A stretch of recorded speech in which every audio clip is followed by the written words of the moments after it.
vão se apresentar, né? Então, boa noite a todos e a todas. A gente inicia essa primeira mesa redonda do projeto Raízes, que é a segunda fase, dia 18 de maio de 2021, com os professores daqui da região da Chapada Diamantina. O projeto Raízes que trata sobre os impactos ambientais, justiças ambientais e racismo ambiental. E procura enfatizar ações visando esclarecer estes temas à população em geral e mostrando diferentes pontos de vista.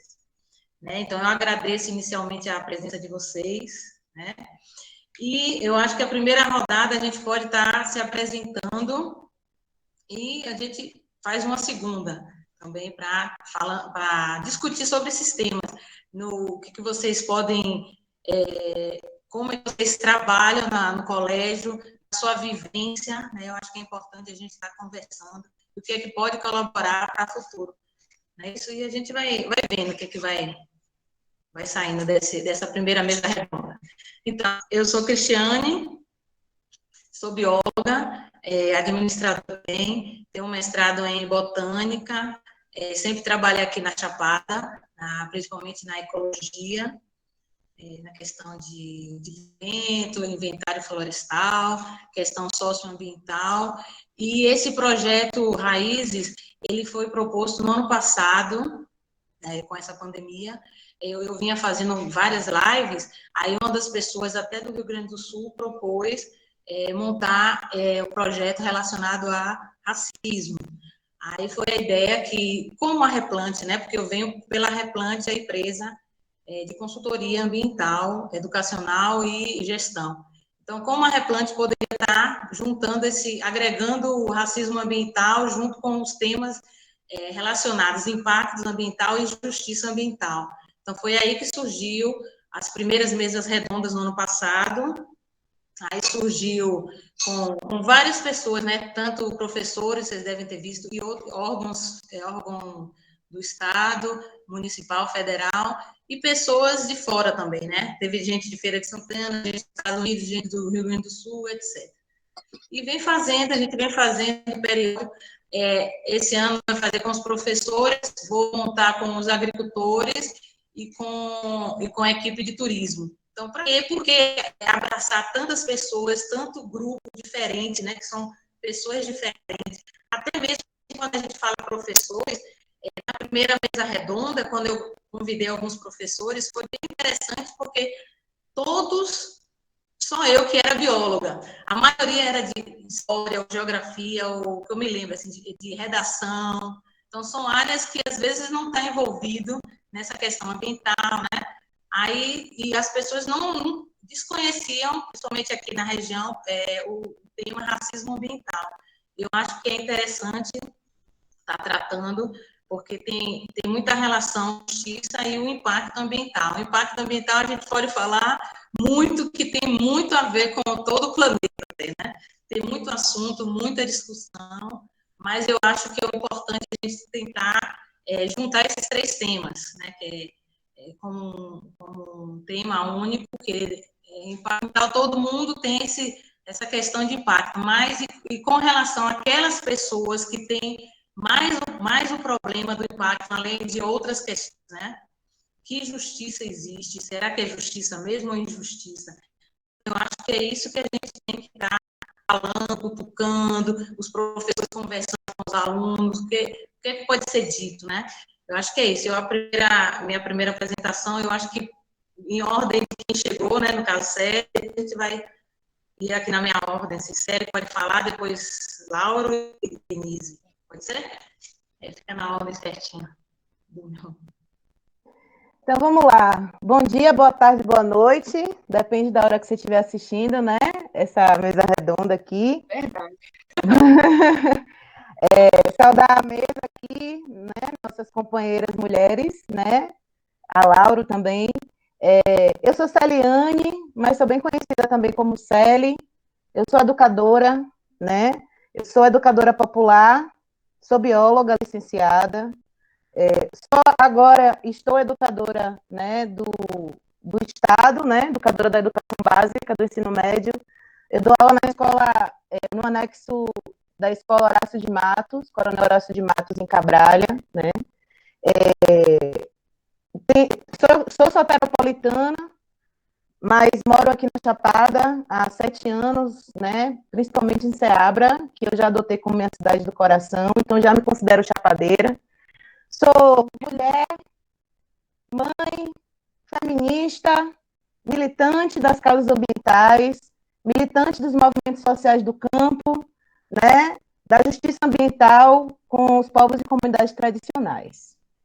E é isso aí, ao longo da conversa a gente vai se conhecendo melhor.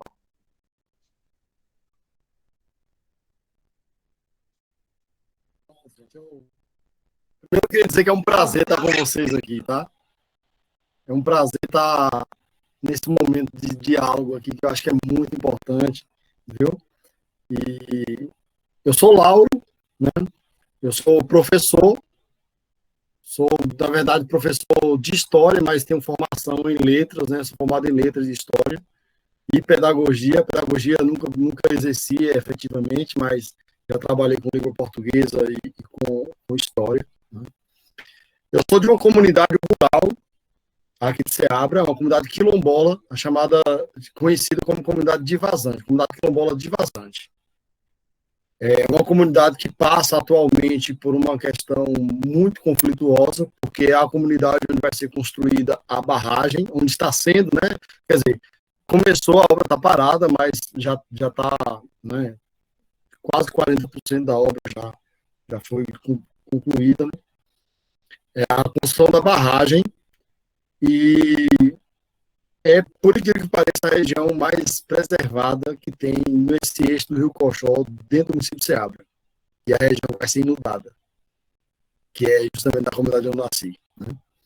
Atualmente, em Ceabra, sou professor na escola Alvina Rocha, professor do ensino fundamental, mas já trabalhei na Rádio Sol também, onde eles trabalham hoje. Eu fui professor durante 10 anos na Rádio Sol, né?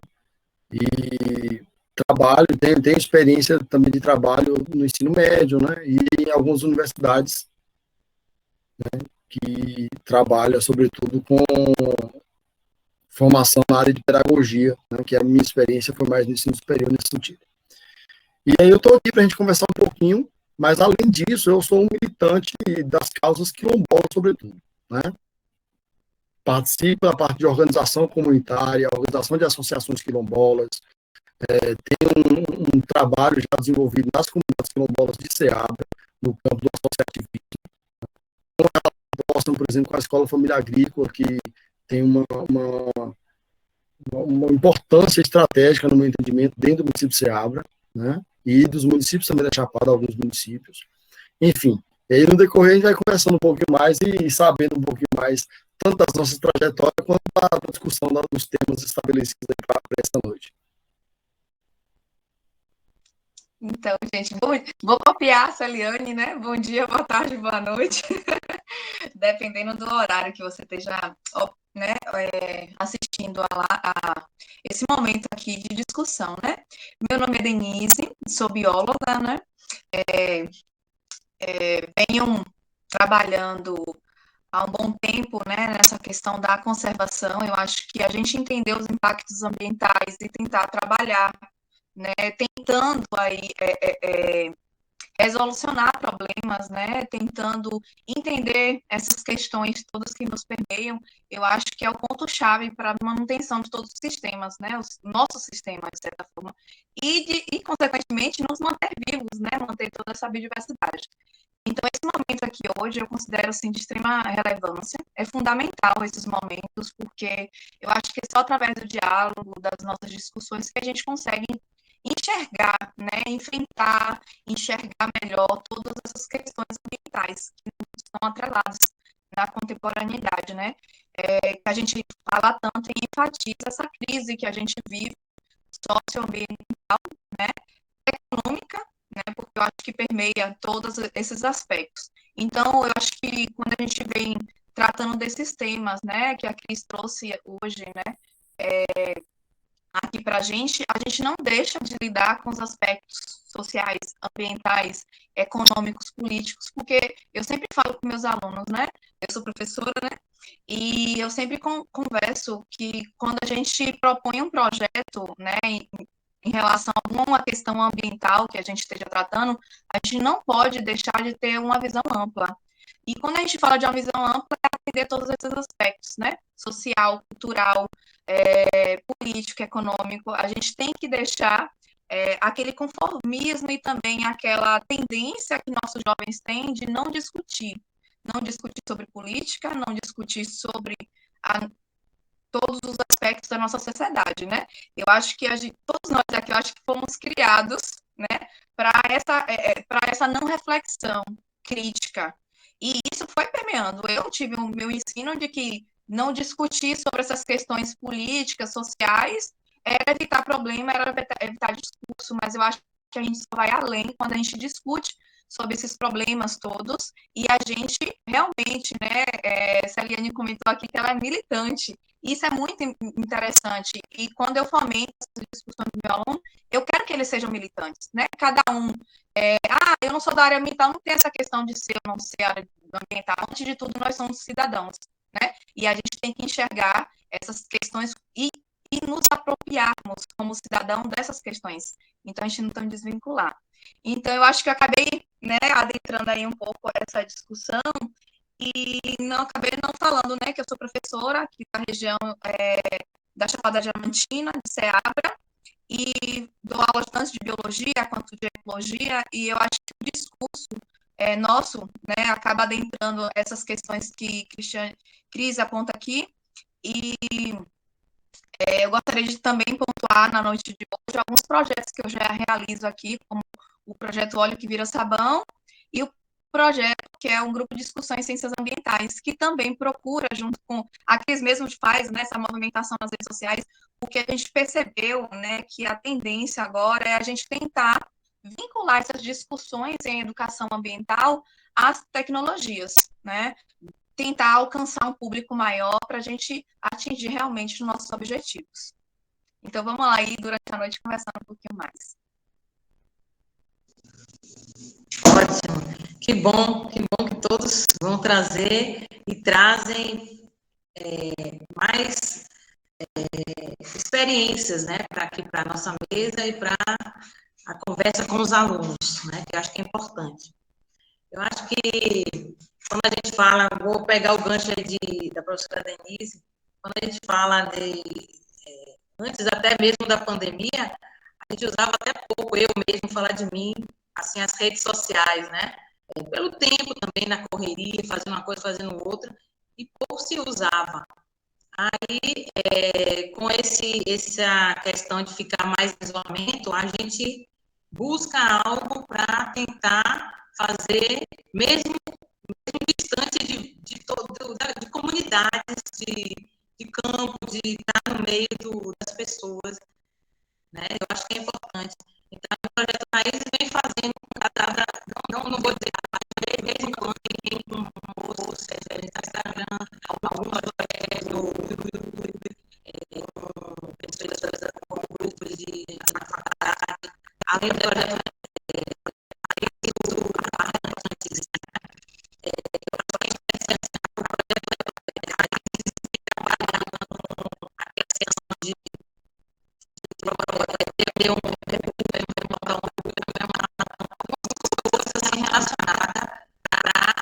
acrescentar um podcast, pensando. Então, eu acho que isso vai agregar a esse projeto, ter uma visão e os parceiros vão aparecendo.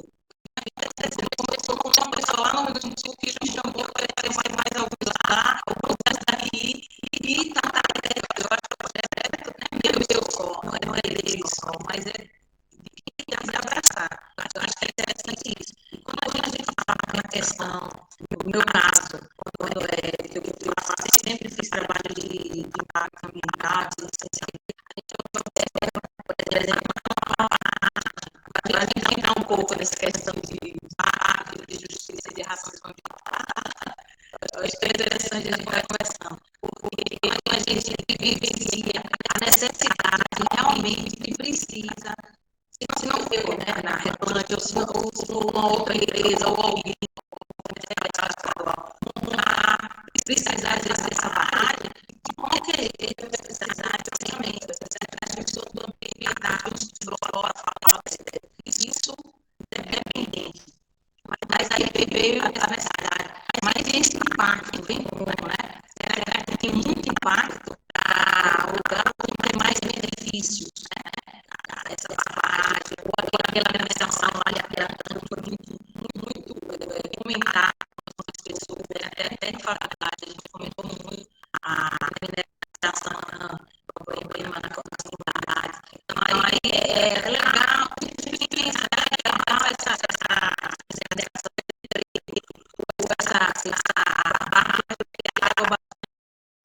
muitos anos de comunidade nova.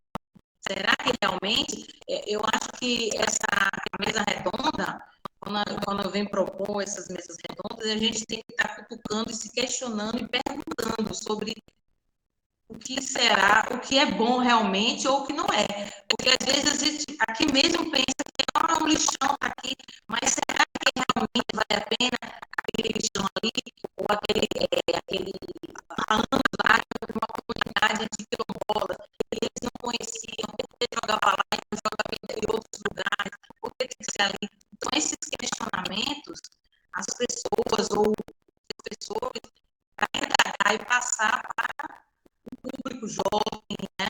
Que eu acho que a comunidade que vive, eu acho que é nesse momento, essas perguntas que tem que ser feitas. Quando tem uma reunião de meio ambiente, né? Aí, por exemplo, quem vai? Só as pessoas que estão realmente ligadas à comunidade que precisa, que necessita. É difícil fazer, ou porque está fazendo algum trabalho, ou porque não foi convidado, ou porque não tem interesse. Então, tudo isso tem que estar em diálogo, né? Eu acho que isso é importante. Até que ponto essa justiça é uma justiça ou uma injustiça mesmo, né? Porque como quando a gente fala de educação, vocês devem saber, tanto com os quilombolas que tem na região, os quilombolas, também tem os índios, né? A gente tem que pensar em comunidades tradicionais. São comunidades que estão mais afastadas, que estão há muitos anos, e é isso que a gente tem que pensar. E quando chega nela, no futuro pode vir haver uma irrigação. Aqui, quando a gente pensa aqui em Palmeiras, antes, onde eu morava, onde eu moro, é um ambiente mais afastado, mas já está começando essa questão imobiliária, está aumentando bastante. Então, do 2019 para agora, muita gente já vem morar, já vem construir casas mais próximas. E se aparecer uma barragem, alguma coisa de efeito maior, que vai afetar aqui a nossa paz, né? Então, é nesse sentido que a gente tem que estar conversando, né? Eu acho que a gente precisa tanto pensar, refletir sobre isso e repassar para as pessoas, né? Para os jovens que vocês estão dia a dia, a comunidade que vocês, né? Que vocês moram. Eu acho que é isso que é importante, observar, perguntar, questionar. Viu? Aí vamos fazer uma outra rodada agora. Célia, por favor. Então, tudo isso aí que você falou é exatamente bem importante, né? Mas, assim, quando a gente vai falar sobre a problemática socioambiental, né? O que é a problemática socioambiental? É quando a gente tem questões ambientais que envolvem a sociedade, né? E um impacto ambiental, ele atinge só a natureza. Ele atinge também a nós, seres humanos, né? E esse recorte de que seres humanos vão ser atingidos por esse impacto, por exemplo, a questão da mineradora lá em Piatã, que você tocou. Tem uma questão maior em Piatã ainda, que é a questão daquela desmatamento ali nas Gerais de Piatã para a implantação de um agronegócio, né?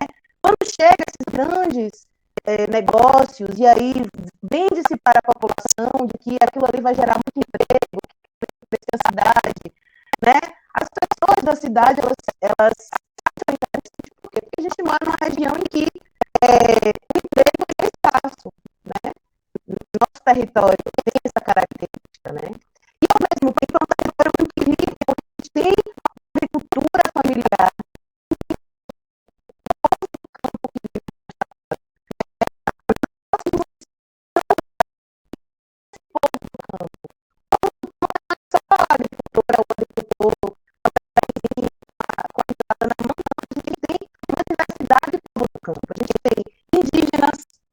na Chapada, né? Os Paiais lá em Utinga, né? Aqui em Ceabra tem uma comunidade que como indígena Tapuia, que é ali na... Laura, lembrar, não fala o nome da comunidade. Riacho das Palmeiras. Riacho das Palmeiras, né? A gente tem muitas comunidades quilombolas em toda a região da Chapada, né? E a gente tem agricultoras e agricultores. Então, a gente tem um povo do campo aqui muito diverso. E quando esses impactos, quando essas grandes, né, construções chegam, o que é esse impacto, né? Ele vai impactar no desmatamento, ele vai impactar na retirada dessas populações dos seus lugares que já vem ocupando tradicionalmente, ou seja, séculos e séculos ali, né, ocupando aquele território, e a população do campo, ela não é só um pedaço de terra que você possa cerca. A terra é o lugar onde se constrói a sua vivência, a sua cultura, né? Tudo isso está junto. Então, quando você desaloja comunidades por causa de uma barragem, quando você tira suas comunidades, agricultores e agricultoras, para instalar um agronegócio, né? Quando você, dia e noite, joga fumaça de ferro numa comunidade por causa de uma mineradora, você não está tirando só a paz daquela pessoa, você está tirando o território, você está tirando o que lhe dá vida, o que lhe dá sentido de vida, né? Então, isso é o impacto ambiental. Fala-se muito em impacto positivo. Gente, deixa eu falar uma coisa para vocês. No modo de produção capitalista, neoliberal que a gente vive, tudo é mercadoria, inclusive nós, pessoas. Então, não existe impacto ambiental positivo nesse modo de vida capitalista em que tudo é mercadoria, né? Então, esse impacto ambiental, ele vem. E aí tem uma questão importante, eu vou já finalizar essa primeira rodada, né, para não tomar a palavra toda, que é o seguinte, a questão do racismo. A questão do racismo na nossa sociedade é o racismo estrutural e estruturante da sociedade que a gente vive. O que significa isso? Significa o que é o racismo? É a ideia de que existe uma raça superior à outra. E qual é essa raça que se é dita superior à pessoa, os brancos, né? Os brancos, que escravizaram os afrodescendentes, escravizaram os indígenas ao longo da formação da nossa sociedade brasileira. E essa concepção de que existe uma raça superior à outra, ela formou a consciência coletiva da nossa comunidade, da nossa sociedade. Então, isso está dentro da gente de uma forma que as pessoas nem percebem como elas propagam esse racismo. E aí, quando acontece um impacto ambiental, quando acontece a chegada, quem são as primeiras as populações que vão mais sentir, que vão ter suas terras inundadas, que vão ter o seu ar poluído, a sua água poluída, vão ter que se retirar do território, são as pessoas que são consideradas como uma raça inferior, que são quem? Nós, o povo do campo, agricultores e agricultoras, que os sua grande maioria são descendentes, indígenas, quilombolas, ribeirinhos, marisqueiras, né, catador de coco, depende da região que a gente estiver, né? Então, os impactos ambientais, eles caem com mais força nessas comunidades. Por quê? Porque são geradas, né, essa questão do racismo estrutural. Então, isso que é racismo ambiental. Quem paga a conta desses impactos ambientais são essas populações. E a gente está falando eu estou falando aqui de eventos próximos a gente, aqui na nossa região da Chapada. E isso se perpetua em todo o território do Brasil, o tempo inteiro, né? Então, só para iniciar, eu levantei umas bolas aí, vocês continuem aí.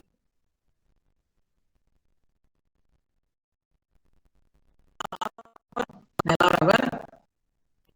Sou eu, então vamos lá. Vamos lá, gente.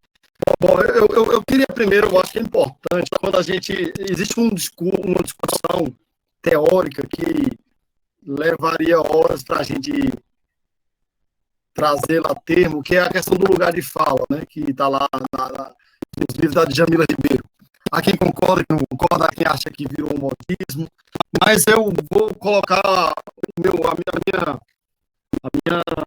visão. Acho que o lugar de fala é quando você, no meu caso especificamente, é quando você fala marcar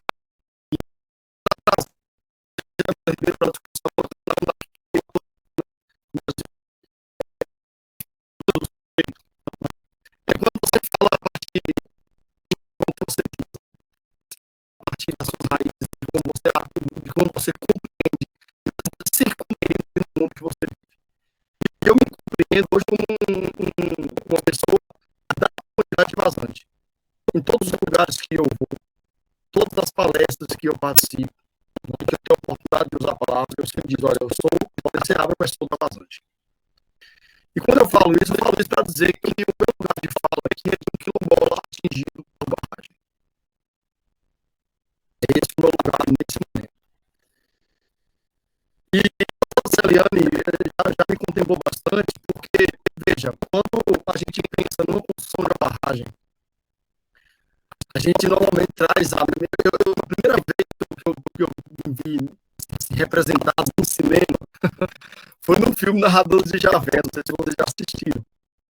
O filme Narradores de Javé é um filme brasileiro que conta a história de um povoado que vai ser inundado por uma barragem.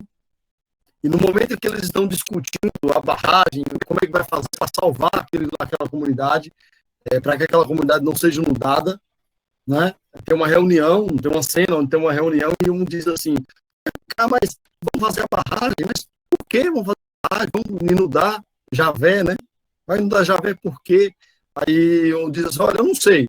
Só sei que disseram que vão inundar Javé para beneficiar uns tantos. Quer dizer, vai sacrificar uns poucos para beneficiar uns tantos. E claro, os poucos eram o povo de Javé. E os tantos, lá o personagem diz, mas esses tantos eu nem sei quem são. Quem são esses tantos? Quem são essas pessoas que serão beneficiadas? E a gente percebe que comigo, com a minha família, com as pessoas que eu conheci, as pessoas com quem eu cresci perto, está acontecendo justamente isso. Então vão inundar bastante para beneficiar uns tantos. Os poucos eu sei quem são porque eu faço parte desses poucos. Porque meus lugares de memória estão lá.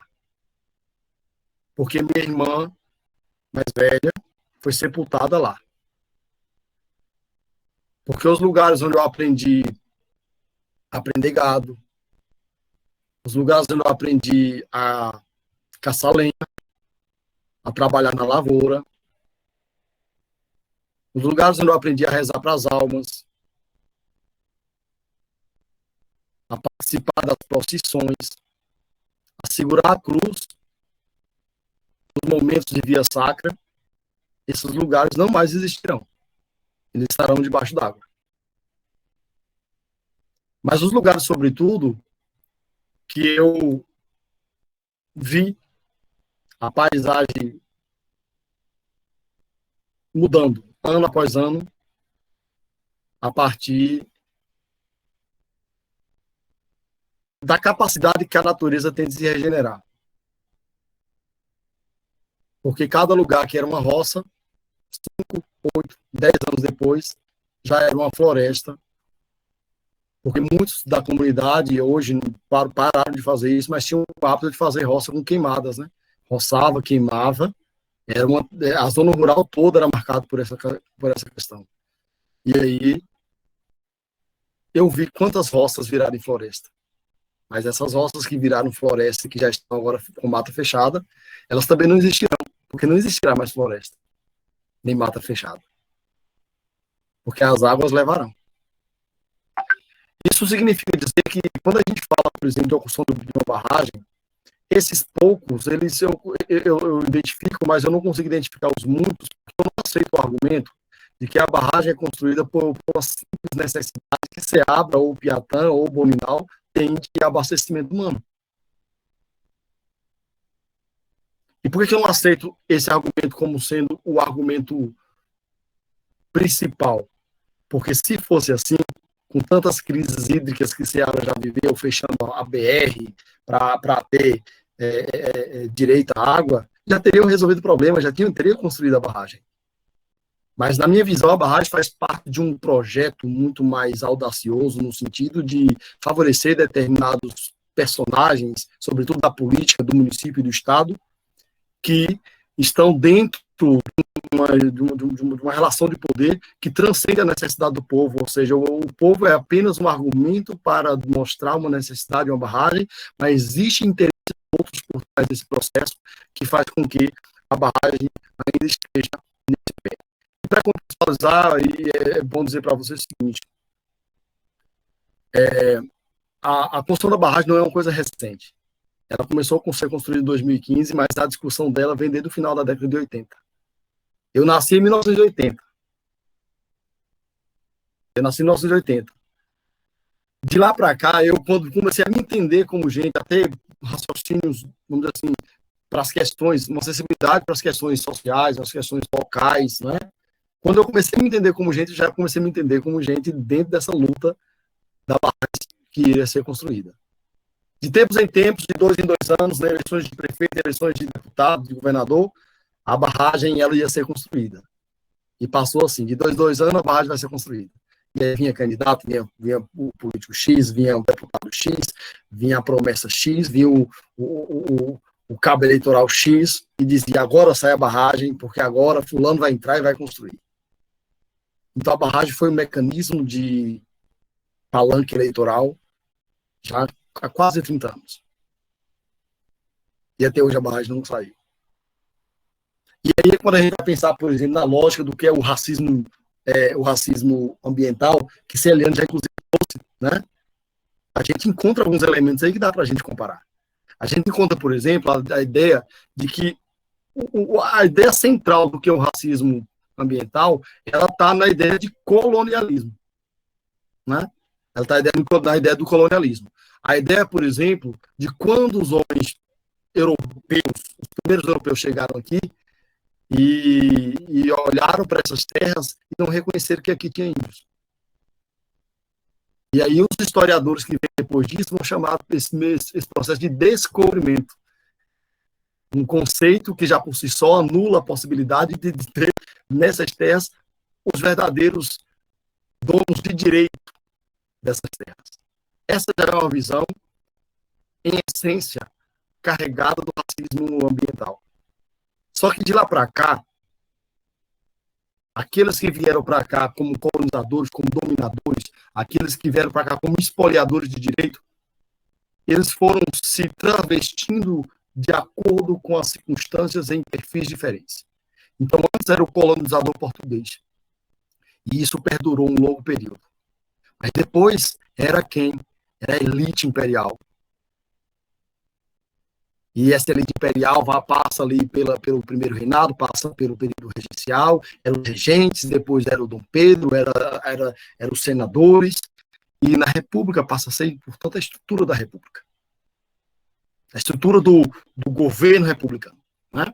E nesse sentido, a gente vai mudando os personagens. Eu vou dar um exemplo de como é que o Brasil muda o personagem tão facilmente, mas continua com a mentalidade colonialista, continua com a mentalidade que, na sua essência, está a estrutura do racismo, como o Celiane colocou, que é o racismo estrutural, e, por vezes, quando se trata de recursos naturais, quando se trata do meio ambiente, está também na estrutura do racismo ambiental. Porque os verdadeiros donos da cabeça deles do que é recurso natural, quem exerceu esse poder de domínio, esse poder de mando, historicamente. E aí, para a gente chegar, por exemplo, no governo do estado da Bahia, que constrói a barragem, vai entender, por exemplo, como é que há um processo de camuflagem de determinados perfis, de perfis autoritários, ditatoriais, relacionados a direitos, que é, por exemplo, eu gosto muito de um livrinho, sou amante da literatura, eu li um livrinho do João Paulo Ribeiro, que fala do Sargento Getúlio, né? E eu acho o Sargento Getúlio uma metáfora perfeita para como é que a gente viu a estrutura política do Brasil se camuflando em um tipo de autoritarismo que muito responsabilidade acaba revelando o autoritarismo das antigas. Mas mesmo quando não revela, mas como camufla adequadamente, com um pouquinho de crítica, um pouquinho de análise, a gente descobre que muitos desse autoritarismo está ainda na estrutura, que não é só política, mas é empresarial, é capitalista, é neoliberal, como o Celiane já colocou. E eu vou dar o exemplo do Sargento Getúlio, por quê? Porque o Sargento Getúlio, ele representa um período ali pós a primeira república, né, República Velha, chamada República Monárquica. E na literatura do João Baldo, ele constrói o personagem do Sargento Getúlio, que é um Sargento Getúlio que obedece a um senhor que mandou ele trazer um preso, né, transportar um preso, e ele diz, não, mas eu não vou levar esse cabra, eu devia matar esse cara. Né? Aí depois ele lembra, ele conversa com ele mesmo, ele diz, não, mas meu patrão mandou. Meu patrão disse que não se mata mais. Então não dá mais para resolver na bala, porque meu patrão agora resolve na política, é a política que resolve. E aí você vê a substituição do modelo que antes era escancarado, era um modelo, vamos dizer assim, vamos dizer assim, olho por olho, dente por dente, os coronéis com arma na cintura, que resolvia, os jagunços que ia lá e resolvia as coisas de forma autoritária. Qual é o problema? O problema é que, nessa época, era fácil identificar o coronel. O coronel era o cara de mando que estava com a arma na cintura e dizia assim, a gente vai fazer porque eu mando, você tem que obedecer. Hoje, observar as nuances desse racismo ambiental ou desse racismo estrutural, né? Dessas injustiças ambientais que estão aí postas no nosso meio, não é uma tarefa fácil, porque a gente não lidar com um modelo escancarado, a gente lidar com nuances complexas de serem percebidas, e só percebe a partir de algo como esse. Por isso que eu quero aproveitar a ocasião, inclusive, para parabenizar a iniciativa de rodas de conversa, uma mesa redonda como essa aqui. Porque a partir disso aqui, quem puder assistir, quem puder nos ouvir, vai começar a entender que tem muita coisa que acontece na sociedade e que a gente, às vezes, até bate palma por inocência, mas lá por trás tem um mecanismo estruturado de relações de poder que a gente não consegue acessar se não tiver crítica. Então, o político, a ordem política empresarial capitalista que está em curso hoje, ele está camuflado do diálogo. Diálogo que a gente precisa problematizar. A gente fala assim, mas precisa ter diálogo. Mas de que lugar de fala nós vamos ter o diálogo? O diálogo é do lugar de fala de quem entende a opressão, de quem vivencia a opressão e luta para desvencilhar-se dela?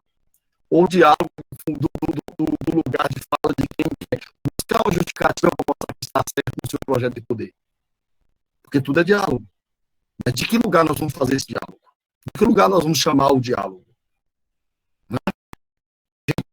Vamos dar um exemplo bem simples no mundo de hoje. A gente, às vezes, se estarrece hoje, e aí eu, como uma pessoa mais à esquerda, com um pensamento mais à esquerda, a gente se estarrece hoje com uma série de comentários que beira ao fascismo, que está impregnado, inclusive, no governo atual. A gente se estarrece, só que essas pessoas sempre estiveram aí. Elas sempre existiram. Elas só ganharam vez de expressar e ganhar representatividade nos espaços de poder. Então agora todo mundo pode falar porque se sente representado, se sente parte do processo. Mas elas estavam por aí o tempo todo. E aí a gente precisa pensar nessa lógica, porque pensando desse jeito, a gente começa a entender que não é uma questão atual. Outro dia alguém me diz, esse negócio de racismo ambiental é modismo. É modismo. É porque é o mimimi, as pessoas inventam essas coisas. Não, gente. O racismo estrutural, o racismo ambiental é tão antigo quanto o colonialismo. É isso que a gente precisa entender, é tão antigo quanto o colonialismo. Não é uma coisa que agora as pessoas criaram, né? Agora, recente, as pessoas começaram a falar nisso. A questão conceitual, intelectualmente, as pessoas vão pensando, vão conceituando situações. Então, conceitualmente, a gente pode dizer, por exemplo, que o conceito de racismo ambiental surgiu na década de 80, mas estruturalmente ele está na sociedade há muito tempo. Então, não se trata de um modelo, se trata de uma percepção, né? De uma percepção que está na sociedade faz tempo, que somente algumas pessoas conseguem alcançar por via de uma análise crítica, que é o que a gente precisa ter, inclusive, para combater essa estrutura que está aí. Então, minha preocupação hoje, como um quilombola da Vazante, e que tem a barragem como um empreendimento do governo do estado da Bahia, que, no meu entendimento, essa barragem ela contribuiu e contribuiu decisivamente para a desagregação de toda a estrutura comunitária da Vazante, o meu entendimento é que, se não fossem as nuances dessas relações de poder, focado sobretudo na sede de chegar aos espaços de decisão, né, de parte de interesses de políticos, de empresários, né, hoje nós talvez não teríamos o impacto medonho que nós temos lá. Eu vou listar aqui para vocês, para finalizar, só o que nós temos lá até agora, que isso não saiu do papel. Né? Ou melhor, não saiu do papel, não se concluiu, mas o dano continua. Nós tivemos, experimentalmente, cerca de 5 áreas de argila que foram devastadas, áreas gigantescas, que correspondem, por exemplo, a 2, 3 campos de futebol. Isso foi destruído. Né? Tem uma área que eu fui, uma específica da área de argila que eu fui, que eles desmataram, que é entre a Vazante e os Pocinhos. Os Pocinhos é um lugar da região lá do município do Dominal já, que dá mais ou menos assim, uns 5, 6 campos de futebol, totalmente devastado, com escavações profundas para testar se a argila era a argila, né, que servia para o trabalho da barragem. Quem chega na barragem, olha para o espaço da barragem, que é muito grande já, a devastação é muito grande no espaço da construção da barragem, e acha que é só aquilo. Atrás do morro da barragem tem áreas muito grandes, totalmente devastadas. Atrás da argila, que a barragem vai ser uma barragem de cimento e de argila. Fora isso, tem a pedreira. A pedreira que fica ali entre a Serra Queimadão e o Baixãozinho, pelo lado de cima da BA. Uma pedreira também que está com um grau de destruição gigantesco. Fora essa questão da destruição, tem o lugar onde vai ser construída a Vila da Vazante, porque eles tiraram a gente da parte do rio, que é a parte de baixa, a parte de vazante, a parte produtiva, e estão levando a gente para uma terra que já era nossa, para uma área de morro, de serra, de pedregulho.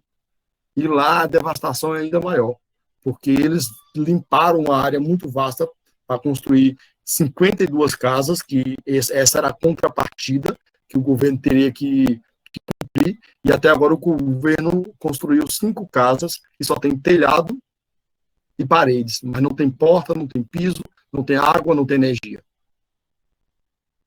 Esse é o quadro hoje da intervenção do Estado na comunidade quilombola de Vazante. E esse é um dos exemplos, porque o racismo ambiental ele pode operar consciente ou inconscientemente. Mas eu estou duvidando que é inconsciente. Eu acho que é um projeto.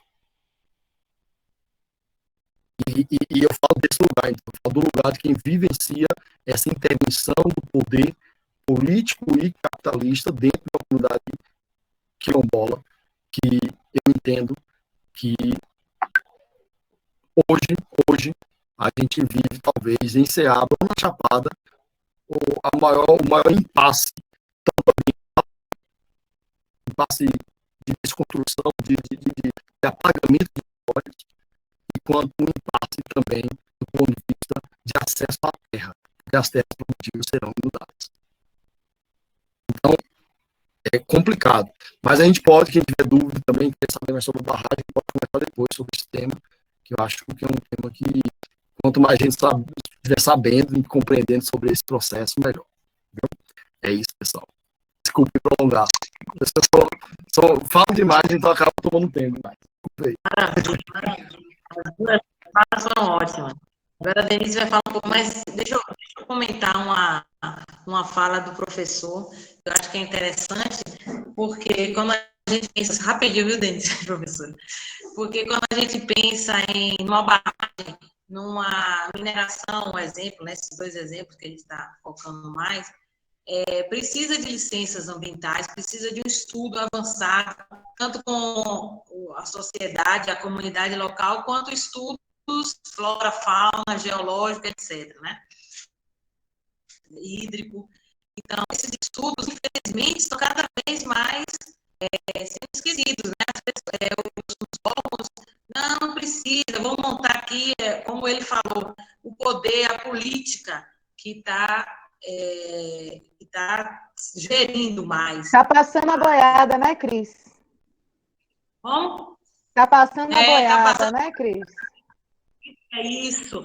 De qualquer jeito, independente de estar passando a boiada ou não, é necessário ter esses estudos, por causa disso, porque eu já vi também uma questão lá na barragem de ter problema de filtração. Não adianta encher de água e de um tempo, né, durar um tempo X e desaparecer a água, porque filtrou, a geologia não foi feita corretamente, o estudo não foi de acordo, o local que escolheram. Então, todos esses detalhes as pessoas querem fazer de qualquer jeito para tirar tanto a comunidade quanto o estudo de qualquer jeito para dar errado. E gasta milhões e milhões, se duvidar, de dinheiro para quê? Bolso para quem? Para quê? Né? E outra questão é a questão do que também está tendo, as pessoas das cidades estão querendo vir mais para os interiores, né? Então, eles têm as pessoas que são urbanas, né, de cidades maiores, vêm para cá e constroem seus pousados, hotéis. Vou dar um exemplo aqui da Chapada, que vem acontecendo, mas muda toda a paisagem local. Eu vou morar num lugar tranquilo, com o paisagismo, tira tudo, mexe tudo e bota um monte de árvores e flores e etc., do jeito que europeu, um exemplo, entendeu? Então, coisas assim que não tem lógica, ou faz barulho, bota uma música, etc. Mas eu acho que eu vou deixar para a professora Denise, porque a gente, né, eu pulei um pouquinho, mas era nessa questão. Eu acho que é interessante a gente estar depois fazendo uma outra rodada, talvez, para finalizar, vamos ver. Professora, por favor. Eu vou pegar aqui o gancho, né, da fala de Lauro, quando ele traz uma vivência, né, ele relata uma vivência dele para a gente, eu acho que acaba dando mais solidez ao que a gente está discutindo, né? Trazer essa vivência nos mostra e corrobora com a fala da Celiane, né? Ela fala assim, não é um pedaço de terra, é muito mais do que um pedaço de terra. Olha o que o Lauro relatou, né, pra gente. Olha, meu sentimento de pertencimento.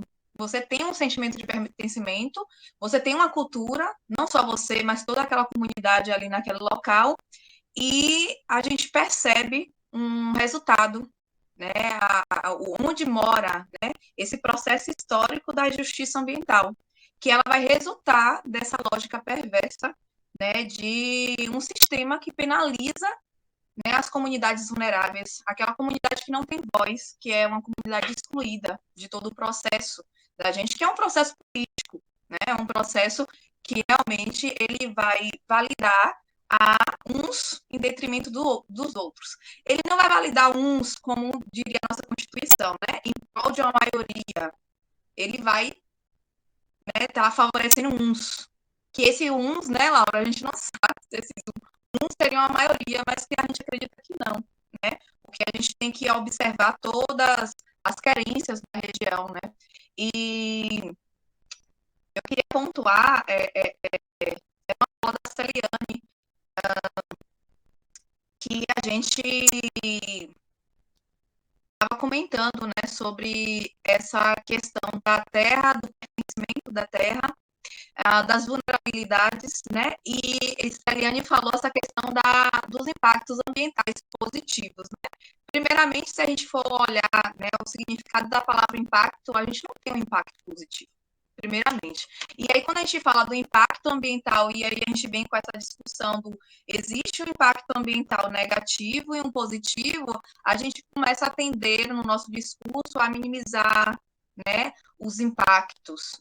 Todos os impactos, até tinha visto uma vez Cristiane falar, né, sobre essa questão dos impactos. A gente, de certa forma, a gente já nasce, antes de nascer, eu sempre falo com meus alunos, antes de nascer, a gente já causa impacto. Antes da gente nascer, na barriga da nossa mãe ali, a gente já está causando, aí seja em resíduos sólidos, porque nossas mães começam a consumir, então a gente já gera um impacto. Esse impacto, ele realmente tem essa questão de ser de uma maior dimensão ou de uma menor, mas existe um impacto negativo e o positivo, eu acho que a gente acaba tentando suavizar as discussões. Eu acho que não é por aí que a gente tem que caminhar, né, nas nossas discussões. E aí eu concordo plenamente com você, Celiane, sobre essa questão de que não existe um impacto negativo. Eu sempre tento validar isso, né?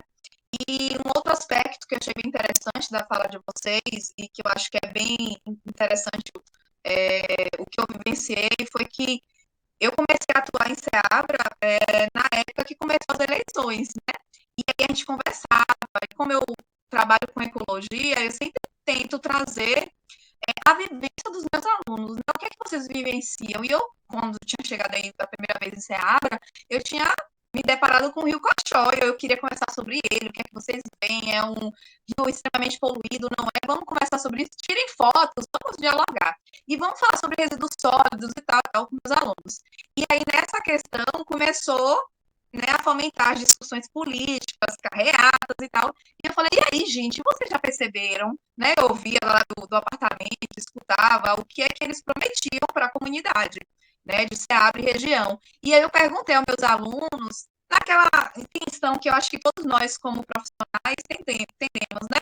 E aí, o que é que eles falavam sobre essa questão do Rio Coxó, de revitalização do Rio Coxó, ou o que é que se falava sobre as questões ambientais?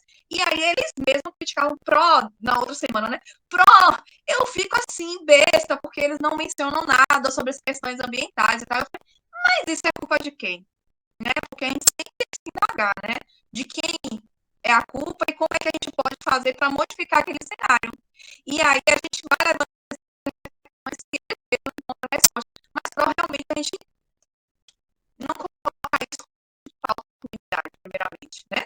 O Rio Coxó, ele é discriminado, embora, né, todo aquele contexto histórico, né, de Ceabra, que, de certa forma, ela migrou para, né, tá ali na proximidade do Rio Coxó, e o Rio Coxó tinha uma grande funcionalidade na região, né? E que hoje ainda, dizem, eu ainda não conheci totalmente, Laura, que em alguns pontos o Rio Coxó é extremamente volumoso, cheio de vitalidade, né? E aí, de vez em quando, a gente encontra o jacaré, os jabutis ali no rio, e aí a gente começa a se indagar por que as políticas públicas da região não falam sobre as questões ambientais. É só a questão dos nossos governantes ou a sociedade como um todo ele tem essa culpabilidade, né? De certa forma. Então, é essa reflexão que a gente tem que levar. Eu acho que eu gosto muito de trabalhar na questão do município, né? Porque eu acho que a gente tem uma visão de que a gente não pode mudar o mundo. Então, eu vou jogar meu lixo aqui e tal, a gente não vai mudar muito. Mas a gente tem que tentar mostrar para os nossos jovens que a gente tem que mudar a nossa realidade. E nossa realidade aí na região é Ceabra e região, né? Então, a gente tem que modificar com a necessidade dos nossos jovens, que eles são... Eu tenho alunos que estão formando para serem técnicos em meio ambiente. Então, por que não começar deles, né? Esse discurso, esse diálogo, que é através do diálogo que a gente vai ter essa mudança realmente de realidade a questão política. Mas como a gente vai mudar a questão política, a gente vai partir para a questão, a gente vai partir para o combate, de fato, só com carreatas, né? Com carreatas não, com manifestações, ou a gente vai mudar com um processo lento e gradual. Infelizmente, né, a gente não gosta, porque a gente gosta de ser imediatista, é um processo lento e gradual, né? O que está acontecendo na comunidade de Lauro, ele é um reflexo de várias injustiças, né, de falta de diálogo, né, muitas vezes, porque muitas vezes essas comunidades não têm voz. E por que elas não têm voz? Porque a sociedade de Ceabra ela não tem voz, porque muitas vezes ela não se faz ouvir as suas necessidades. Elas muitas vezes não entendem nem a importância do Rio Coxó. O que seria a importância do Rio Coxó para a comunidade de Ceabra? Eu mostrei, e assim, enfatizo sempre nas aulas, várias importâncias, né? O rio, a gente poderia ter menos poluição visual em Ceabra. Ceabra poderia ser outro município, só começando com a revitalização do Rio Coxó. E que eu digo que a revitalização do Rio Coxó é um gasto mínimo e para o que um município ele ganharia em termos de retorno de uma revitalização. Eu falo isso porque, assim, eu já trabalhei com alguns territórios, né, território ali de Vitória da Conquista, e a gente tem Gandu, vários exemplos, assim, de municípios que são até, de certa forma, com o mesmo número em termos populacionais de Ceabra, alguns deles, e eles começaram a revitalizar seus rios, e aí o município, gente, eu até me arrepio falar, ele ganhou uma outra visibilidade. A população tem lazer, porque quando a gente fala de qualidade visual, a gente fala de lazer para a população. A gente fala de alternativas socioambientais, né? perspectivas diferentes ali em volta do rio e que muitas vezes nossos jovens não percebem, né? Nossa sociedade não percebe, né? Eu não falo só dos jovens, né? Mas a população em si de Seabra não percebe. E como é que ela vai perceber isso? Né? Se muitas vezes ela não entende para conseguir ter voz, porque primeiro toda a comunidade tem que ter esse senso, Laura, que você tem tem que ter esse sentimento aflorado de pertencimento àquele município, tem que querer um município melhor, né? Não achar que aquilo ali é o suficiente para então mudar, né? E aí eu trago para finalizar que os meus projetos são pequenos, pontuais, mas eu acho que eles já geram um certo murmurinho ali que a gente pode fazer com que haja mudanças, né? E quem sabe mudanças políticas no município. Eu tenho esses projetos que eu mencionei para vocês, em que a gente tenta viabilizar discussões em momentos síncronos, né, nas redes mesmo, cobrando, mostrando, né, mostrando essa questão da poluição nos municípios, a nível planetário, de certa forma, né, porque os acontecimentos, Celiane até teve um momento que falou do Brasil, na verdade, é planetário, né, essas questões de justiça ambiental, como o Laro mesmo enfatizou, não é da agora, né, e não é da agora. A gente está, nesse momento aqui, muito oportuno, conversando sobre isso.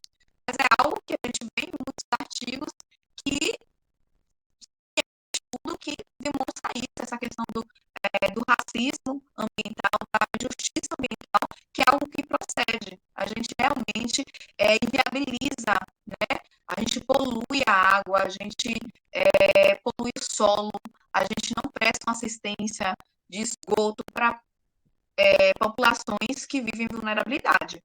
E aí, quando a gente olha para o Rio Coxó, eu pergunto aos meus alunos, vocês acham que ninguém utiliza o Rio Coxó?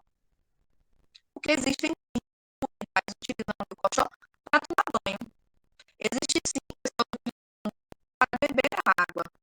E a gente vê, né, para vocês que talvez não sejam do município e estejam assistindo a gente, assistam a gente em algum momento, o Rio Coxó tem uma grande parte dele que é extremamente deteriorada, né? E que a gente sabe que as pessoas que vivem vulnerabilidade, elas bebem ou consomem de alguma forma essa água.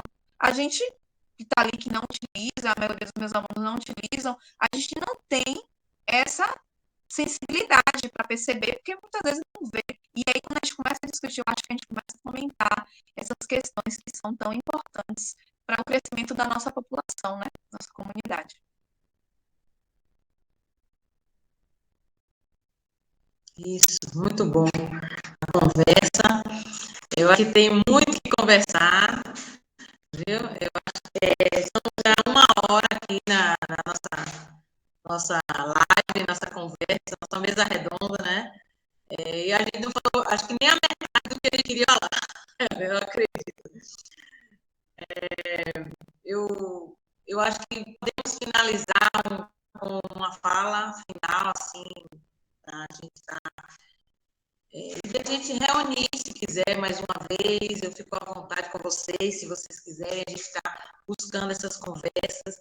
Eu acho que eu posso dizer assim, né, como fala assim, no final, né? Eu agradeço, né, de novo vocês por estar aqui presente, a gente está conversando, tentar ter um público maior, mas não deu, não dá, né, também tá assim, mas vai deixar lá gravado no YouTube para quem está assistindo. Então, eu acho que o mais importante, vocês como professores e outros que assistirem, que se sentirem assim, incomodados, porque um professor, eu acredito que um professor não pode ser apenas aquele que vai dar a aula e acabou e tá, pronto. Não. Eu acho que vocês, professores, tem que ter mais, tem que se incomodar de estar fazendo coisas, projetos, coisas a mais com os alunos, com os jovens, com a escola, tentar mobilizar escolas para fazer nas suas comunidades algo melhor, entendeu? Eu acho que é isso que é importante. E como a professora Jaine falou, vamos fazer exercício, mas vamos conversar com o prefeito, né, de um determinado lugar, vamos ver o que ele pode fazer com a escola comunal, alguma coisa relacionada eu acho que isso é importante. A gente não pode olhar para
queime tal coisa, vai surgir um impacto de uma forma que a pessoa ou que um grupo de pessoas vão entender sobre isso.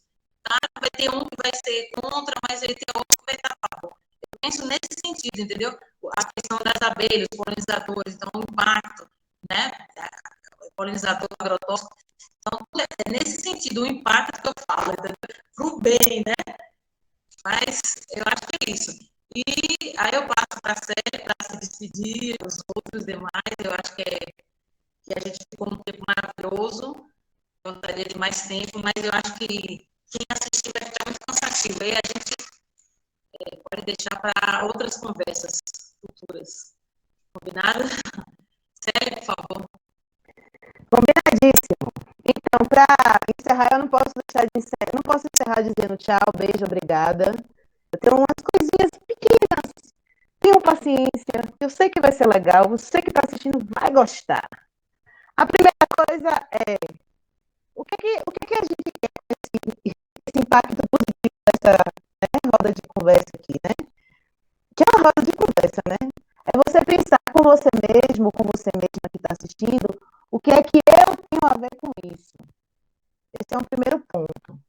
Porque quando a gente se pergunta o que eu tenho a ver com isso, a gente já começou a abrir a mente e entender que eu tenho alguma coisa a ver com isso, né? E aí eu queria falar de uma coisa muito importante, que a gente tem que considerar nessas questões ambientais, de impacto, de injustiça ambiental, de racismo ambiental, que é a participação social, né? Então, existe, em todo município, tem uma Secretaria de Meio Ambiente. A maioria dos municípios já tem uma Secretaria de Meio Ambiente, né? E dentro da Secretaria de Meio Ambiente existe gente, fugiu a palavra. O grupo que é formado por várias pessoas da sociedade, né? Obrigada, o Conselho, exatamente. O Conselho de Meio Ambiente, que é formado por várias pessoas daquela cidade, não só por políticos e nem é político para talento, são da sociedade, dos povos comunidades tradicionais, da educação, todos os cidadãos e cidadãs daquela cidade têm representação nesse conselho. Então, é um lugar importante de você participar das tomadas de decisão da área ambiental daquele. Porque o que acontece com a questão ambiental dos municípios, muitas vezes? Muitas não, na grande maioria, se não sempre, é que a questão ambiental ela é sempre colocada muito depois de tudo. Então, primeiro vem saúde, depois educação, depois não sei o quê, depois não sei o quê da lá, no final é que trata da questão ambiental. E eu não estou dizendo que essas áreas não são importantes, mas a área ambiental, a questão ambiental é tão importante quanto saúde e educação, gente. Porque como o Denise falou na estante, toda a fala de Lauro vai nesse sentido. Sem o meio ambiente a gente não vive, a natureza não está lá e a gente está aqui separado, não. A gente faz parte dela. Então, se ela acaba, a gente acaba. E não tem Marte, não, e não tem Lua, não, para morar, viu? Isso é maluquice. A gente só tem esse planeta aqui. A gente só tem esse, entendeu? Então, é desse que a gente tem que cuidar. Então, o que é que eu tenho a ver com isso? Eu tenho a ver com isso porque eu moro nesse lugar, eu pertenço a esse lugar, e o que acontece aqui também é responsabilidade minha, em todos os sentidos, desde da bala, do papel que eu jogo, que eu sei que vai para o meu colchão aqui em Ceará, por exemplo, prefeitura, vereadores, vereadoras, tudo isso é responsabilidade nossa, enquanto cidadão e cidadão da cidade. Então, a participação social, ela é muito importante para a tomada de decisão não ser só do que o Lauro estava falando, só dos gabinetes de poder, só da disputa dos poderosos. A gente não tem como ter voz, né? E para isso acontecer, a Denise trouxe, né, que, das comunidades que não têm voz, isso precisa de mobilização social. Então, seja um ente mobilizador, mobilizadora na sua comunidade com relação a essas coisas, ao que incomoda, ao que não está certo, né? Então, para as pessoas participarem, elas precisam ser mobilizadas. É isso que a gente está tentando fazer aqui. A gente está tentando mobilizar vocês aí que estão assistindo para essas questões. Porque a gente só tem esse planeta. E pensar outra coisa bem importante. Qual é a cidade que queremos? A cidade é nossa, de todos nós. Um detalhe, Célia, só para abrir o parênteses aí. Se a gente pensar, vamos para Marte, mas pode ter certeza que nem todo mundo que vai para Marte, não. Pode ter injustiça ambiental aí também. E tem, inclusive, Cris, um filme que fala sobre isso. Quem serão os primeiros aí? Pois é. Que vai sobreviver, né? Mas é isso, assim, qual é a cidade que eu quero? Qual é o desenvolvimento da cidade que eu quero? Porque se eu sei que a minha cidade é uma cidade que as pessoas ganham a vida com a agricultura, para que eu vou querer uma coisa que destrua a agricultura na minha cidade, se a maioria das pessoas ganha a vida assim? Você está entendendo? Então, assim, qual é o desenvolvimento que eu quero? Né? A gente precisa de trabalho, emprego e renda, sim, mas as pessoas vivem nesses lugares há séculos, gerações e gerações. Então, a gente precisa pensar nisso. E, assim, eu não sou, como é que fala? Durante muito tempo eu fui da questão, quando eu era mais jovem, agora eu tenho 42 anos de vida, apanhado da vida, né? Mas eu pensava, sustentabilidade. Gente, no sistema capitalista não existe sustentabilidade. Não existe. É a minha sincera opinião das minhas vivências. Enquanto a gente estiver nesse sistema capitalista, neoliberal, que tudo é mercadoria, não existe sustentabilidade, não existe justiça ambiental, não existe equidade de gênero, de raça, não existe inclusão de fato no sistema capitalista. Então, a gente também tem que começar a pensar qual é o outro sistema que a gente quer, porque esse não dá certo. Tem uma música da Nação Zumbi que fala: a cidade não para, a cidade só cresce. O de cima sobe e o de baixo desce. E é isso que acontece com a gente. A gente não é o de cima, não. Porque a gente trabalha, a gente, nossa força de trabalho, nós somos proletárias e proletários, trabalhadores e trabalhadoras. Entende? Então, quem vai para baixo é a gente. Por isso que existe o racismo ambiental. Quem está em cima sobe, quem está embaixo desce. Então, são reflexões que a gente precisa fazer essa questão ambiental para ter uma visão crítica. O que é uma visão crítica? É você olhar o mundo e não aceitar como ele é dado para você. Você saber interpretar por que o mundo está assim. Por que eu tenho pandemia hoje? Por que a gente está nesse inferno dessa pandemia? Perdão é uma palavra para quem não gosta, desculpe. Mas por que a gente está nessa situação horrível de pandemia? Porque isso está intimamente ligado com a questão ambiental. Porque os vírus que existem na natureza estão adormecidos. E aí o ser humano vai, com sua sanha, com sua ânsia de dinheiro e poder, destrói tudo, aí acorda, né, falando assim, em termos mais populares, esses vírus, e aí dá no que dá. E a gente não vai passar. Se a gente continuar com a nossa mesma forma de viver, de consumir tudo, de acabar com tudo como se não houvesse amanhã, essa não vai ser a primeira nem a última pandemia, entende? Então, veja como as coisas todas estão ligadas, né? Eu vim aqui para Seabra, eu tinha um sonho com um projeto, um grande amigo meu, Ricardo, né, da gente conseguir fazer alguma coisa com relação à gestão do lixo aqui. Não sei se vocês já conheceram o lixão. Quem não conhece, precisa conhecer para ver como é. E como é o estado das pessoas que vivem de retirar o material reciclado dos lixões das nossas cidades. Eu conheço pelo menos 2 aqui, o de Ceabra e Lençóis, e ambos são terríveis, né? E aí a gente começou uma mobilização com algumas comunidades aqui de Ceabra, a Lagoa da Boa Vista, a Baixa do Arroz, a Mata da Onça, com as associações.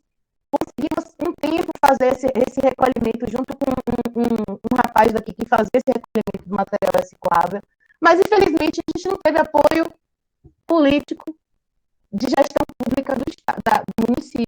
E aí o projeto que estava dando certo. E não era só isso, não. A gente fazia reuniões, discutia o tema, enfim. Outros projetos também aqui eu tentei fazer, de algumas formas, né?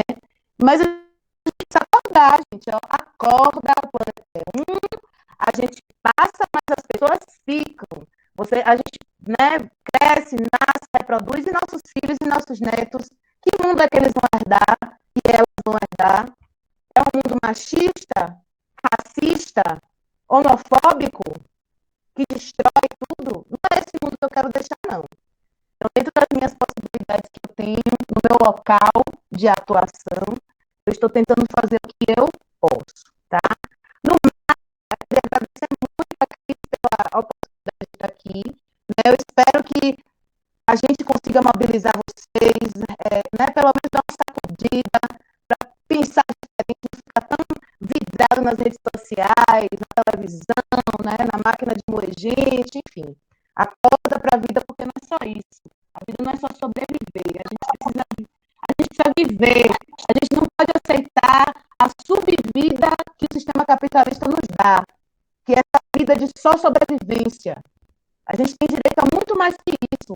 A gente tem direito à felicidade, a gente tem direito a um ar puro, a tomar banho de Coxó, que é linda a castura do Coxó, gente, você precisa conhecer lá em Piatã. É o Rio Coxó, entendeu? Que chega aqui em Ceará, é quase um esgoto, para não dizer que é um esgoto, entende?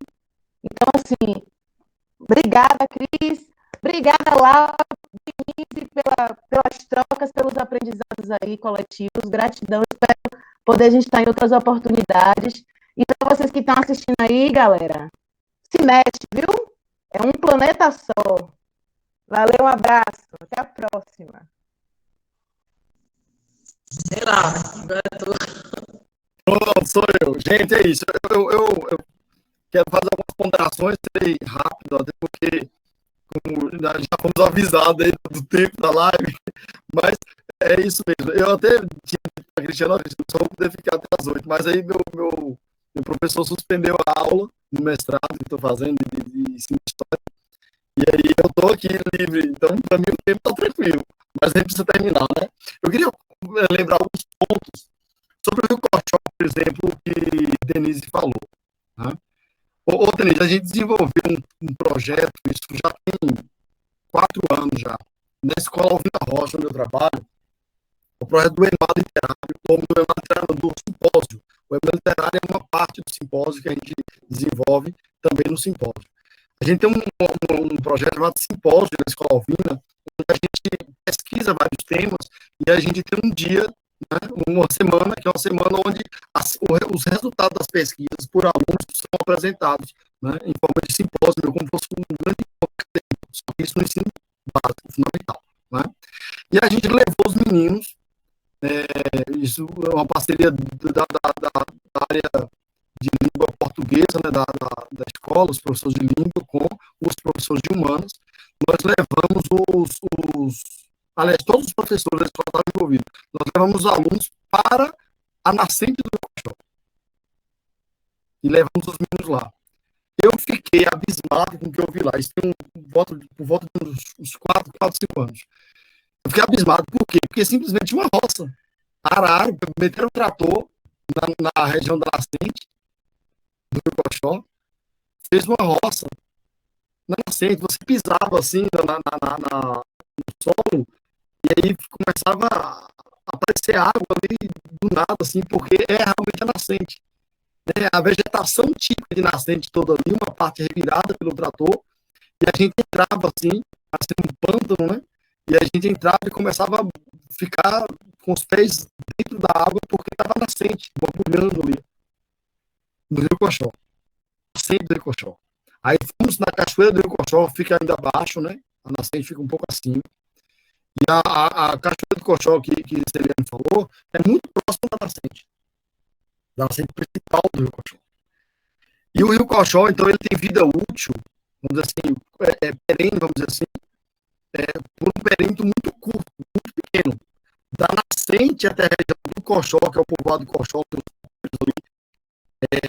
do Intrapiatã, que conhece a região do Piatã, né?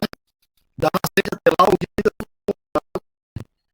mas normalmente abaixo do povoado do Cochó, até chegar no povoado da Cuti, que é onde tem a barragem, ali o rio já passa muito período já cortado, sem correr nada, não corre mais.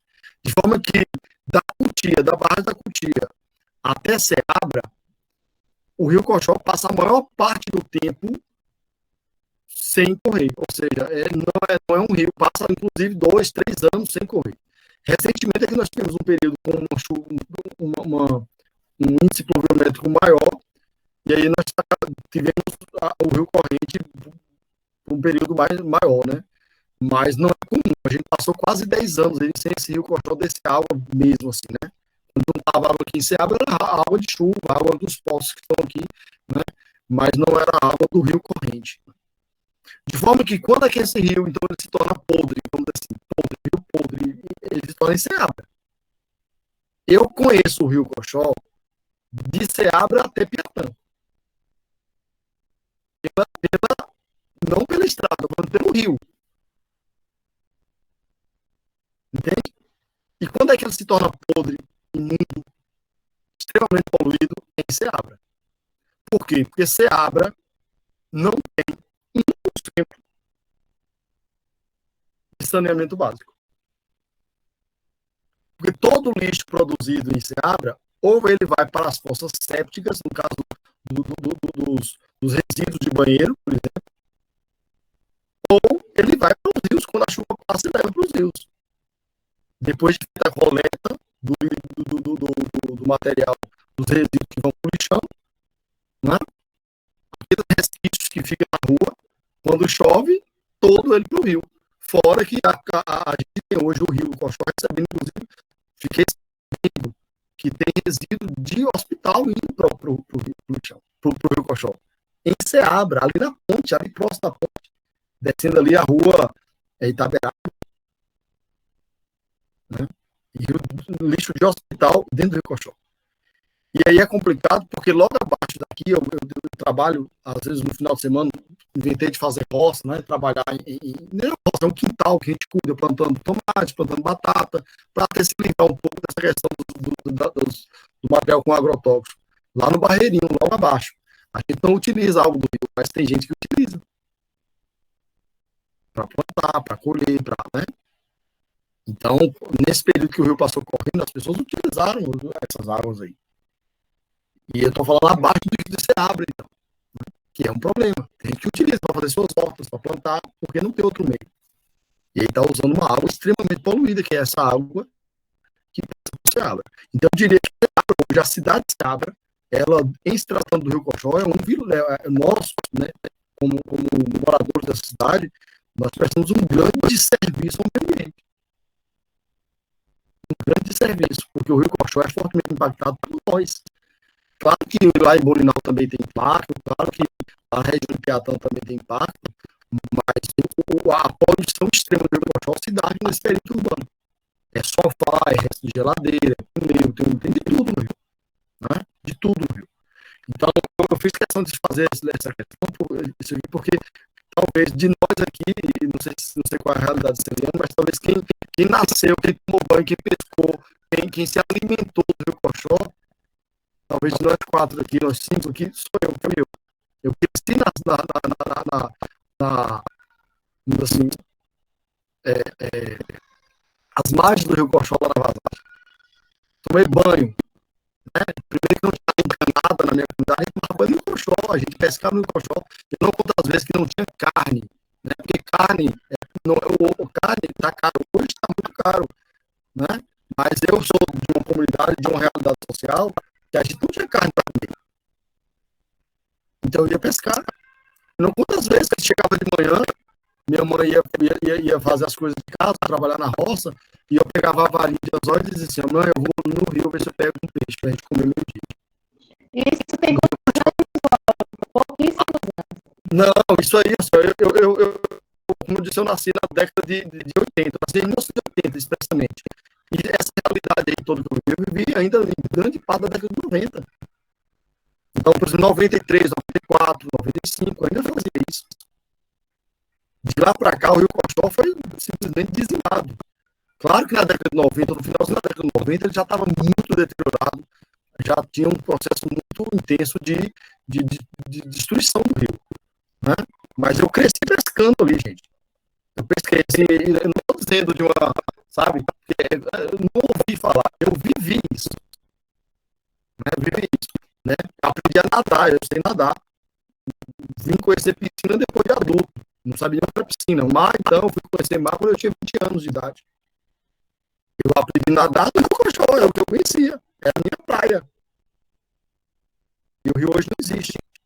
Então, se a gente quer pensar em pouco mais de 20 anos, a gente acabou com o Rio Cochó. Está destruído, né? E aí, para finalizar, eu queria dizer para vocês o seguinte, a gente desenvolveu outro dia uma coisa que me deixou muito triste para essa semana, mais uma vivência dessas experiências de militância, tanto em associações, quanto na escola e tal, né? Eu faço parte do GASA, né? O GASA é uma associação que contribuiu para criar, foi decisivo, foi o ponto-chave para a criação da unidade aqui em Ceará. Eu sou parte, fiz parte dessa luta, fui engajado e estou engajado nesse processo. A gente fez, antes de começar, aliás, já estava naquele processo inicial da pandemia, né? E a gente fez um mutirão ali dentro do IFBA, né? Porque até o IFBA, beleza, quando você passa do IFBA, Denise trabalha lá, não sei se já teve a oportunidade de fazer isso, ele andava naqueles terrenos ali em volta do IFBA, aquela estrada que estava acesso, Platinha, né? Aquela região ali. A gente fez um mutirão, né? Tava Silene lá com a gente, tava Marlan, que hoje é o presidente do GASA, e a gente fez esse mutirão e eu tava lá catando lixo de toda aquela região para, né, levar esse lixo para o lugar adequado, né? Infelizmente, que é inadequado, né? E a gente teve assim, muito trabalho, porque tinha uma quantidade de lixo muito grande. E áreas que nós tiramos muito lixo, a gente depois teve uma conversa com a Secretaria do Meio Ambiente e foi um trabalho para convencer que ela devia buscar os materiais de lá e ajudar na retirada. Ele já tinha recolhido, já tinha juntado tudo, a Secretaria só tinha que pegar e dar o destino correto. A Secretaria acabou fazendo, mas eu passei lá, tem 2 semanas, nesse mesmo local.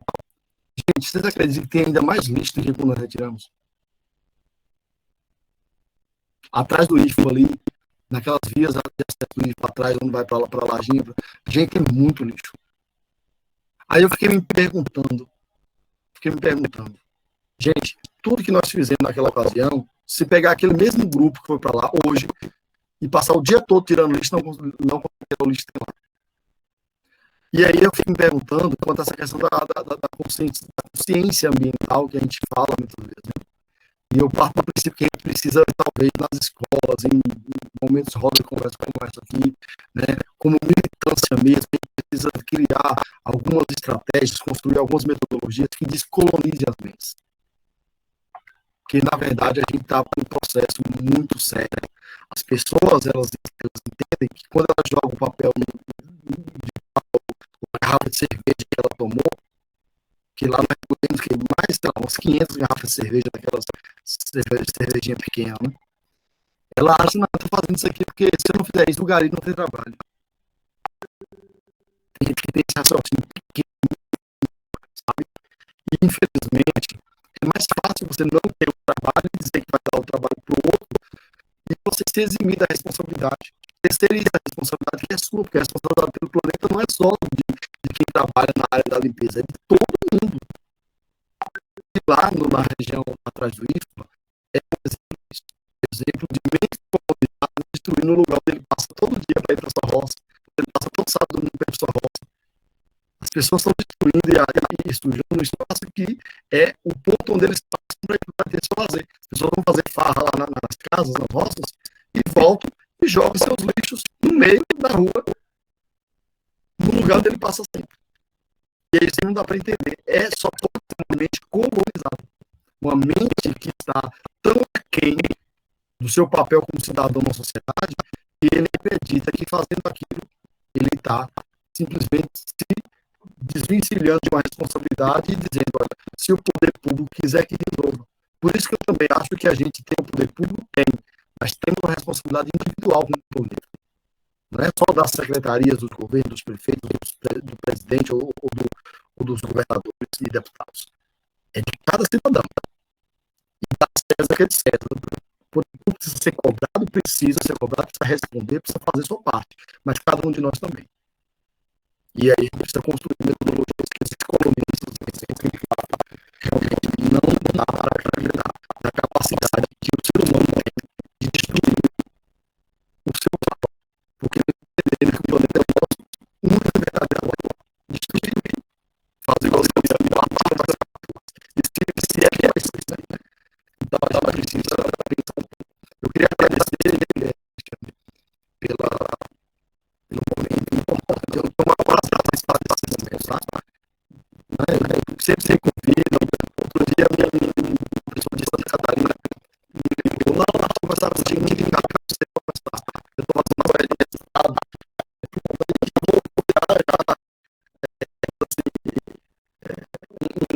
Uma pessoa que contribui com o trabalho da universidade dela, porque eu sei que é isso que eu vejo agora. E aí eu fiquei com os olhos conversando nessa época.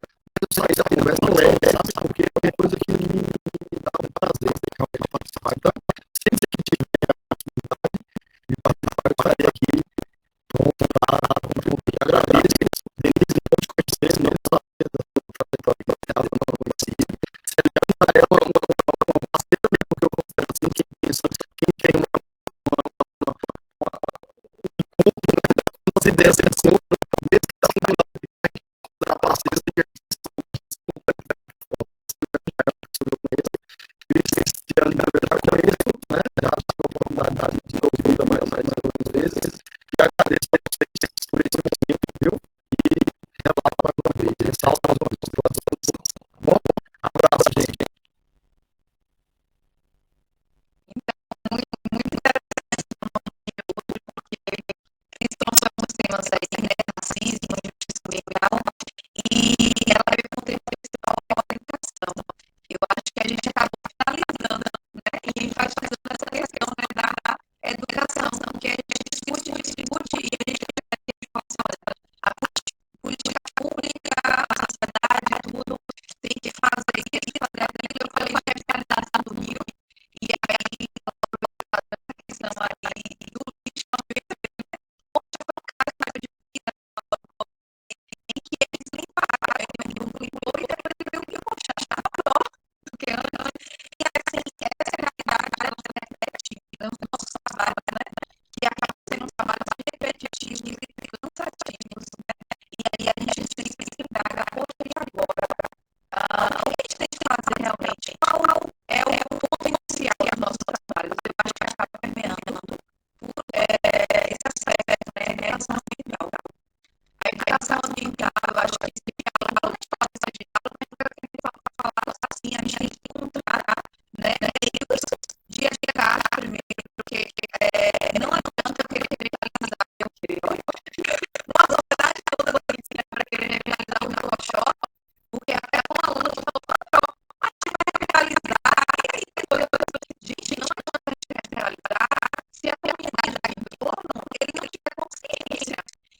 uma coisa não está desvinculada da outra. A gente não pode achar que a gente tem que realmente trabalhar de formiguinha, devagar, que começa com a educação.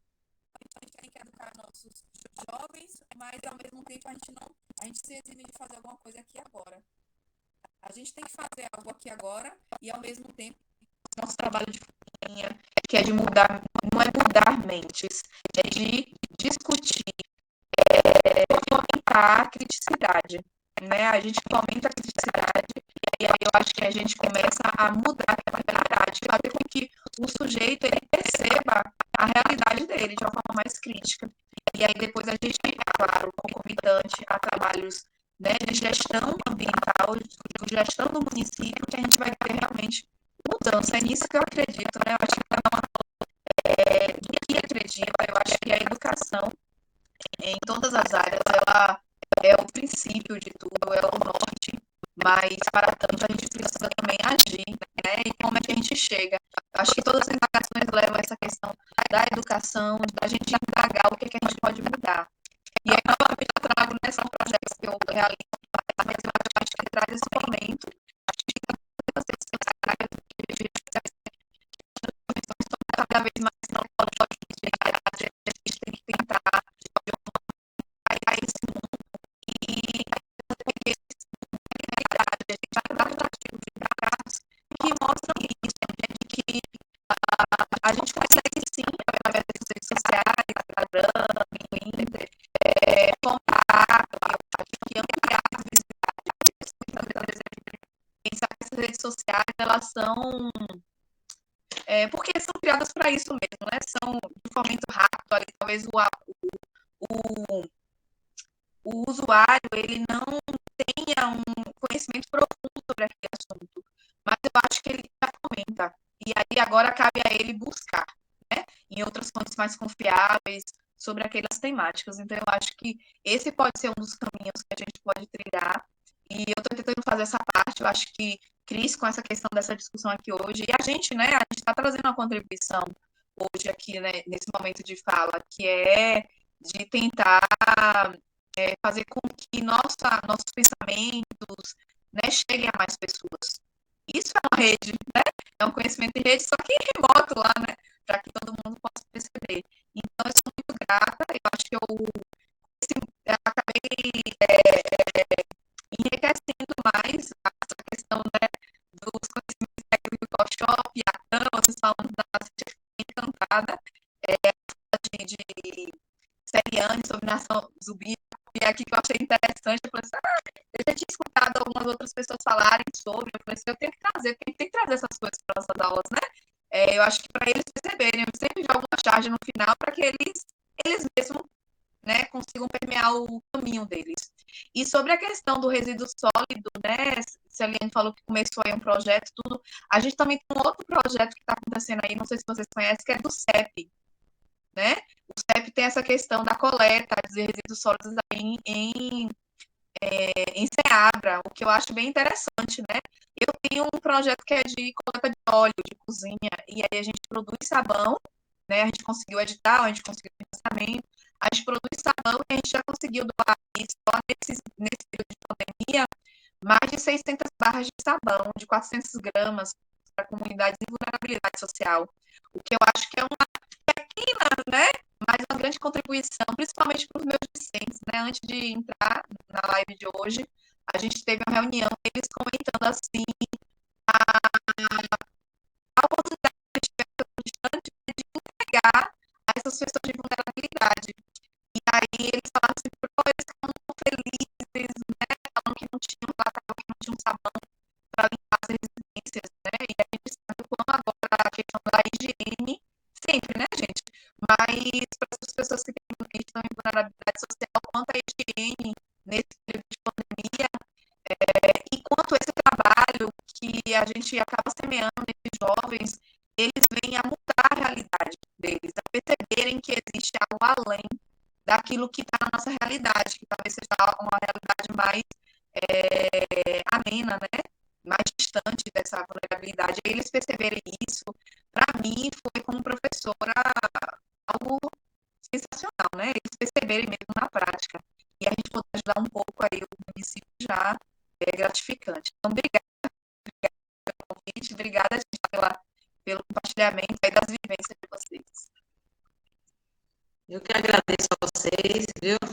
Meu Cida mandou agora uma mensagem, só que eu não abri ainda. Provavelmente ela não pôde entrar, viu? Eu agradeço e vai contribuir muito. Vou deixar no YouTube, né? Vou estar gravando e vou botar no YouTube para vocês passarem para pessoas que vocês conhecem. E eu acho também, quanto mais a gente poder passar para outros, né? Sobre esses temas, sobre a questão de projetos mesmo da educação ambiental, sobre a educação ambiental em geral, que a gente vem falando e que eu acho que é fundamental para qualquer nível, né?